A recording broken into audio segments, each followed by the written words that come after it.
Hello दोस्तों, मैं निकेत और आज हम बात करने वाले हैं कि कौन से डिपार्टमेंट से हम एलडीसी का फॉर्म भरे जिससे हमको ज्यादा बेनिफिट मिले।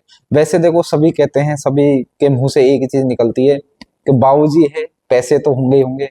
पर देखो, अलग अलग डिपार्टमेंट्स के अलग अलग शेड्यूल होते हैं, अलग अलग नियम होते हैं। तो उनके बारे में एक बार मैं बता देता हूँ कि आप कौन से डिपार्टमेंट से फॉर्म भरना, ताकि आप कोई गलती ना करें। तो जैसे मैं सबसे पहले तो ये बता देता हूँ, हमारे जो भर्ती आई है वो 10,644 पदों पर भर्ती आई है। इसमें से सबसे पहले मैं बता देता हूँ, आरपीएससी है। आरपीएससी में 6 पद आए हैं हमारे। कितने पद आए हैं? 6 पद आए हैं, और ये लिपिक ग्रेड सेकंड के हैं। ठीक है। तो जो भी बच्चे अजमेर के आसपास के हैं और उनकी अच्छी तैयारी है, अच्छी पढ़ाई है, तो वो आरपीएससी को, क्योंकि जिंदगी भर उनको आरपीएससी में ही रहना है। हमेशा आरपीएससी में कहीं ट्रांसफर नहीं होगा, सिर्फ अजमेर में ही आप जिंदगी निकल जाएगी। फिर मैं बात करूं प्रशासनिक सुधार विभाग या फिर राज्य के अधीनस्थ विभाग या फिर कार्यालय। अब कई बच्चों का डाउट ये रहता है कि इसमें क्या क्या डिपार्टमेंट आते हैं, कौन कौन से डिपार्टमेंट आते हैं, ये कब मिलते हैं। अब इसकी पद बता देता हूं। सबसे पहले तो मैं 8,827 पद है, और जो नॉन टीएसपी है उसमें 8,827 है। टीएसपी एरिया में 979 पद है। तो टोटल मिला के आपके 9,806 पद हो गए। ठीक है।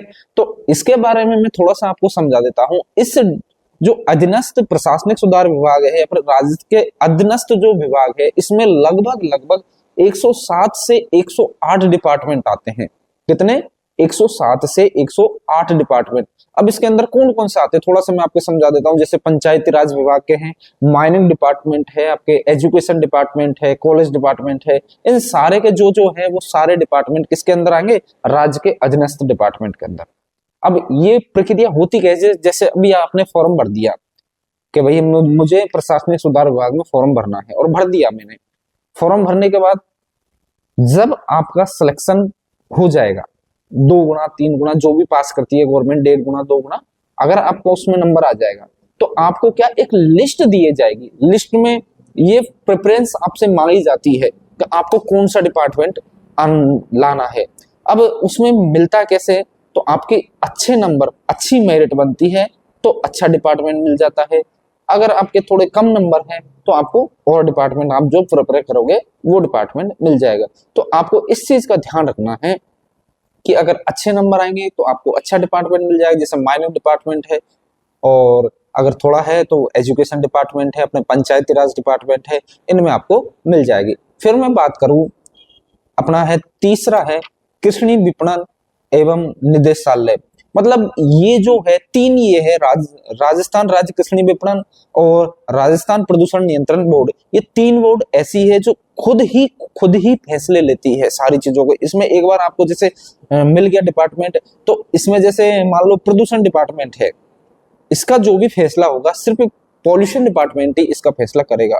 अब सभी में जैसे और तो मंत्रालय कर्मचारी बोले जाते हैं वैसे, तो उनमें क्या पूरे एक मंत्रालय कर्मचारी का डिपार्टमेंट फिक्स रहता है कि भाई मुझे इस डिपार्टमेंट में से ही सारे ऑर्डर वगैरह जो निकलेंगे इसमें से ही निकलेंगे। बाकी जो ये बोर्ड होती है, 3 बोर्ड, कृषि वाले, एग्रीकल्चर वाले और पॉल्यूशन वाले, तो इनका डिपार्टमेंट थोड़ा सा अलग हो जाए। जैसे जयपुर में जो बसें चलती है ना, लुफ रोड, है तो वो गवर्नमेंट, पर उनमें जो भी, अगर आपके जैसे उसमें भी एलडीसी के पद आएंगे ना, तो है तो गवर्नमेंट, पर उसका जो जैसी जो है अपना जयपुर वाला डिपार्टमेंट, तो वही उसको कमांड करता है।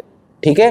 फिर मैं बात करूं अपने माध्यमिक शिक्षा बोर्ड राजस्थान, आरबीएससी के अंदर भी 84 पद है। तो आरबीएससी हमारी कहाँ है? अजमेर के अंदर है।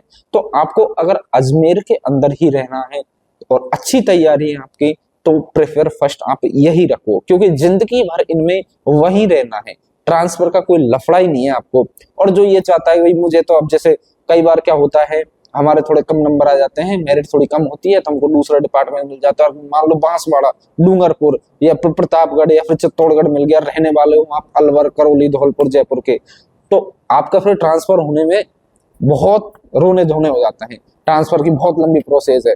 ठीक है। तो उस चीज का आपको ध्यान रखना है कि कैसे क्या प्रेफरेंस आप भरो। मेरे हिसाब से तो अगर आप अच्छी तैयारी है और अजमेर के आसपास हो, तो आरपीएससी, आरबीएससी ये फर्स्ट प्रेफरेंस रखो।